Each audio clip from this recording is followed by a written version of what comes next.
കേരളത്തിൻ്റെ മനസ്സാക്ഷിയെ വേദനിപ്പിച്ച ഒരു വാർത്തയാണ് കഴിഞ്ഞ 3 ദിവസം മുമ്പ് നാം കേട്ടത്.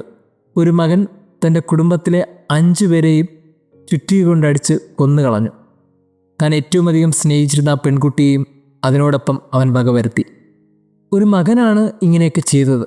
കുടുംബത്തെ പോറ്റേണ്ടവൻ, ഒരു മാതാപിതാക്കളുടെ സ്വപ്നത്തിനും ആഗ്രഹത്തിനും വളർന്നു വന്നൊരു മകൻ. അവൻ തന്നെ മാറോട് ചേർത്ത് വളർത്തിയ അമ്മയെയും താൻ ജീവന് തുല്യം സ്നേഹിച്ച പ്രിയപ്പെട്ടവരെയും അവൻ ക്രൂരമായി കൊന്നിട്ട് പോലീസിൽ കീഴടങ്ങി. ഇത് ഈ കാലഘട്ടത്തിലെ ആദ്യത്തെ വാർത്തയൊന്നുമല്ല. 2025 തുടങ്ങി ഏകദേശം 2 മാസം അവസാനിക്കാറാകുമ്പോൾ ഇതുപോലെ കുറേ വാർത്തകൾ നമ്മൾ കേട്ട് കഴിഞ്ഞു. കിടക്കയിൽ കിടക്കുന്ന അമ്മയെ കൊന്ന മകൻ, അപ്പനെ തലക്കടിച്ച് കൊന്ന മകൻ, ഇങ്ങനെ വ്യത്യസ്തമായ ക്രൂരമായ മക്കളുടെ വാർത്തകളാണ് നാം ഈ ദിവസങ്ങളിലൊക്കെ കണ്ടുകൊണ്ടിരിക്കുന്നത്. എല്ലാവരും ചോദിച്ചു തുടങ്ങി, എന്തു പറ്റി ഈ നാടിന്? ഇപ്പോഴത്തെ മക്കൾക്കൊക്കെ എന്തു പറ്റി? ഇങ്ങനെ വളരെ ആകുലതയോടെ നമ്മൾ എല്ലാവരും ഇങ്ങനെ ചിന്തിച്ചുകൊണ്ടിരിക്കുന്ന ഒരു സമയത്താണ് ഇന്ന് ഗോസ്പലിൽ നമ്മൾ വായിക്കുന്നത്. കർത്താവിൻ്റെ അടുത്ത് വരാനായിട്ട് കുറേ ശിശുക്കൾ വന്നപ്പോൾ അവരെ തടഞ്ഞ ശിഷ്യന്മാർ. സുവിശേഷം പറയുന്നത് യേശു കോപിച്ചു എന്നാണ്. നിങ്ങളെന്തിനാണ് അവരെ തടയുന്നത് എന്ന് പറഞ്ഞ് കോപിച്ച് യേശു അവരെ തൻ്റെ അടുക്കലേക്ക് ചേർത്ത് നിർത്തി. ഇന്ന് സമൂഹം അനുഭവിക്കുന്ന ഏറ്റവും വലിയൊരു പ്രശ്നത്തെയാണ് ഈ ഗോസ്പൽ വളരെ കൃത്യമായിട്ട് പറയുന്നത്. കർത്താവിൻ്റെ അടുത്തേക്കല്ല മക്കൾ നിൽക്കുന്നത്. ആ ദൈവസ്നേഹത്തിൽ നിന്ന് മക്കളെ മാറ്റി നിർത്താൻ ഒത്തിരിയേറെ മനുഷ്യരും ഒത്തിരിയേറെ സാധ്യതകളും ഇന്ന് വളരെ കൃത്യമാണ്. അതുകൊണ്ട് തന്നെ കുഞ്ഞുങ്ങളൊക്കെ ഇന്ന് ദൈവസാന്നിധ്യത്തിൽ നിന്ന് അകലെയാണ്. അവർക്ക് ദൈവം എന്തെന്നോ വിശ്വാസം എന്തെന്നോ ദൈവത്തിൻ്റെ ആവശ്യമെന്തെന്നോ അവർക്കറിയില്ല. യുക്തി കൊണ്ട് ചിന്തിച്ച് ആ യുക്തി കൊണ്ട് ദൈവത്തെ എത്ര മനോഹരമായി മാറ്റി നിർത്താമെന്ന് അവർ നന്നായി പഠിച്ചു കഴിഞ്ഞു. അതുകൊണ്ട് അവർക്ക് ദൈവത്തെ ആവശ്യമില്ല. ഈ ഭൂമിയിൽ എന്തിന് ദൈവം എന്ന് ചോദിക്കുന്ന ഒരു മക്കൾക്കിടയിൽ എന്തിനാണ് ദൈവമെന്ന് പറഞ്ഞു കൊടുക്കാൻ കഴിയാത്ത വിധത്തിൽ നിസ്സഹായ അവസ്ഥയിലാണ് ഇന്ന് മാതാപിതാക്കൾ.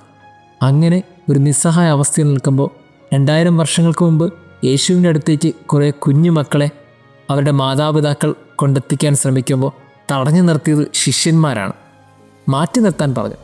അതിന് കാരണം അന്നത്തെ യഹൂദ റബ്ബിമാർ ചിന്തിച്ചിരുന്നത് കുഞ്ഞുങ്ങളോടൊക്കെ സമയം ചിലവഴിക്കുന്നത് പാഴ് സമയമായിട്ടാണ് അവർ കരുതിയിരുന്നത്. അത് വേസ്റ്റ് ഓഫ് ടൈമാണ്. എന്തിനാണ് വെറുതെ സമയം കളയുന്നത്?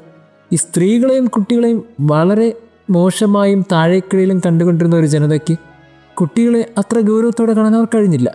അതുകൊണ്ട് യേശുവിൻ്റെ അടുത്തേക്ക് അവർ വന്നാൽ അത് യേശുവിന് വേസ്റ്റ് ഓഫ് ടൈമാണ്. അതുകൊണ്ട് അവർ യേശുവിൻ്റെ അടുത്തുനിന്ന് ആ കുഞ്ഞുങ്ങളെ മാറ്റി നിർത്തി. പക്ഷേ യേശു ചെയ്തില്ല.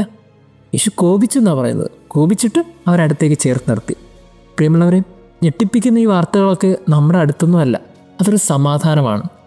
ഈ കേൾക്കുന്ന വാർത്തകളൊക്കെ നമുക്ക് വാർത്തകൾ മാത്രമാണ്. പക്ഷേ നമ്മുടെയൊക്കെ ചുറ്റും കുറേ കുഞ്ഞുമക്കൾ വളർന്നു വരുന്നുണ്ട്. ഈ ലോകത്തൊക്കെ തന്നെയാണ് ആ കുഞ്ഞുമക്കൾ വളർന്നു വരുന്നത്. അവരൊക്കെ ഈ വാർത്തകൾ കാണുന്നില്ലേ? ഈ വാർത്തകളുടെ സാധ്യത അവർക്കുമുണ്ടോ? നമ്മളൊന്ന് ചിന്തിക്കേണ്ടിയിരിക്കുന്നു. ആരൊക്കെയാണോ ദൈവത്തിൽ നിന്ന് മക്കളെ മാറ്റി നിർത്തുന്നത് അവരൊക്കെ ഏറ്റവും വലിയ വേദനയിലേക്കാണ് എത്തിക്കൊണ്ടിരിക്കുന്നതെന്ന് മറന്നു പോകരുത്. ദൈവത്തിലേക്ക് ചേർന്നിരിക്കുന്ന മക്കൾക്ക് ഒരു കാര്യം തെളിച്ചും കിട്ടും, അവർ ദൈവരാജ്യത്തിൻ്റെ മക്കളാണ്. അതാണെന്ന് ക്രിസ്തു പറഞ്ഞത്. ദൈവരാജ്യത്തിൻ്റെ മക്കൾ അവർ വാഗ്ദാനത്തിൻ്റെ മക്കളാണ്, ദൈവത്തിൻ്റെ സ്വപ്നത്തിൻ്റെ മക്കളാണ്. അവർക്ക് ദൈവം ഒരുക്കിയിരിക്കുന്ന വലിയ പദ്ധതികളുണ്ട്. ദൈവത്തിന് അടുത്ത് നിൽക്കുന്നവർക്ക് ആ ദൈവരാജ്യത്തിലേക്ക് പ്രവേശിക്കാൻ സാധിക്കുകയുള്ളൂ. ഓരോ കുഞ്ഞും ഈ ഭൂമിയിലെ ദൈവത്തിൻ്റെ സ്വപ്നമാണ്, ദൈവത്തിൻ്റെ പ്രതീക്ഷയാണ്. അതുകൊണ്ട് കുഞ്ഞുങ്ങളെ ദൈവത്തിങ്കിലേക്ക് അടുപ്പിച്ച് നിർത്താനായിട്ടുള്ള ചിലരുടെ ഉത്തരവാദിത്തമുണ്ട്. അത് ഒരമ്മ എന്തുമാത്രം സ്നേഹത്തോടെ മുലപ്പാൽ നൽകിയോ അതേ കണക്ക് ദൈവത്തെയും നൽകി ആ കുഞ്ഞുങ്ങളെ ദൈവത്തിൻ്റെ മക്കളാക്കി വളർത്തണം. ആരൊക്കെയാണോ ആ ദൈവത്തിൻ്റെ അടുത്ത് നിന്ന് കുഞ്ഞുങ്ങളെ മാറ്റി നിർത്തുന്നത് അതൊക്കെ ഏറ്റവും വലിയ ആപത്തിൻ്റെ സൈനാണ്, ഒരു വാർണിംഗ് സിഗ്നലാണ്. പ്രിയമുള്ളവരെ, വാർത്തകളൊക്കെ ഇപ്പോൾ വിദൂരമാണ്. പക്ഷേ ഈ വാർത്തകളൊക്കെ അടുത്താകാൻ വലിയ സമയമൊന്നും വേണ്ട. കുറച്ചും കൂടി നമ്മളൊക്കെ അലേർട്ടായിരിക്കണമെന്ന് തോന്നുന്നു.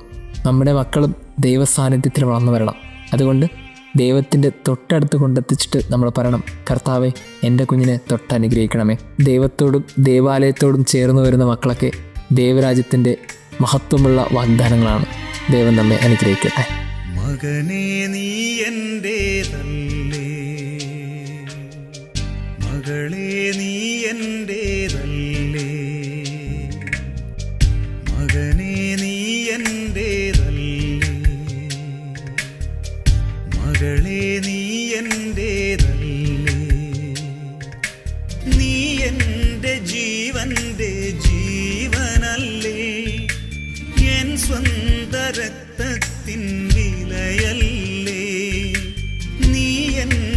ജീവന്റെ ജീവനല്ലേ, എൻ സ്വന്ത രക്തത്തിൻ വിലയല്ലേ. മകനേ നീ എന്റേതല്ലേ, മകളേ നീ എന്റേതല്ലേ.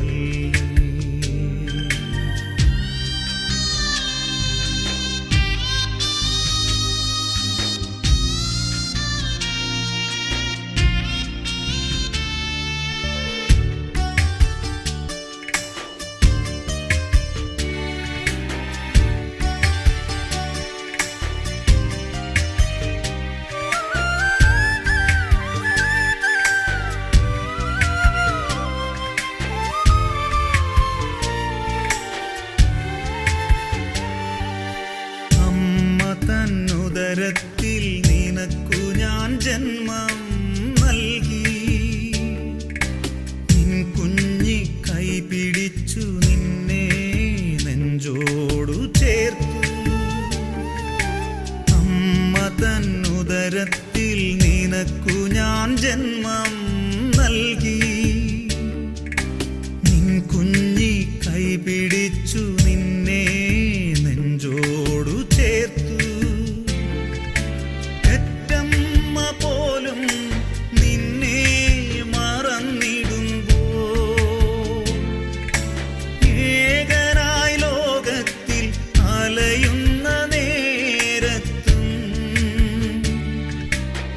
ആശ്വാസമായി ഞാൻ കൂടെയില്ലേ, സ്നേഹം പകർന്നു നിന്നരികിലില്ലേ.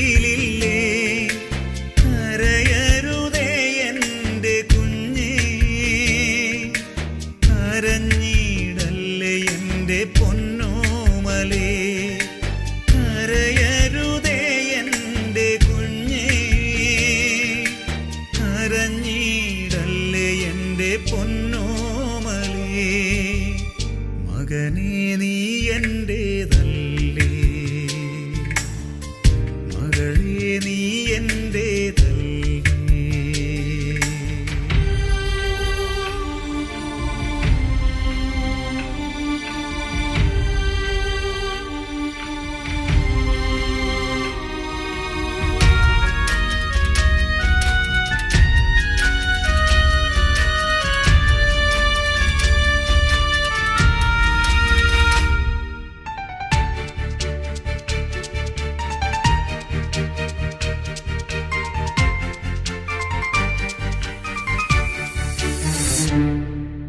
ധൂർത്തനായ എന്നിൽ നിന്നകന്നു നീ പോയപ്പോഴും, മകനേ എൻ ഹൃദയം നിനക്കായി തുടിച്ചിരുന്നു. ധൂർത്തനായ എന്നിൽ നിന്നകന്നു നീ പോയപ്പോഴും, മകനേ എൻ ഹൃദയം നിനക്കായി തുടിച്ചിരുന്നു. ഉരുകിയ മനസ്സോടെ നീ എന്നെ വിളിച്ചിടുമ്പോൾ, എല്ലാം സമർപ്പിച്ച് എന്നരികിൽ അണഞ്ഞിടുമ്പോൾ,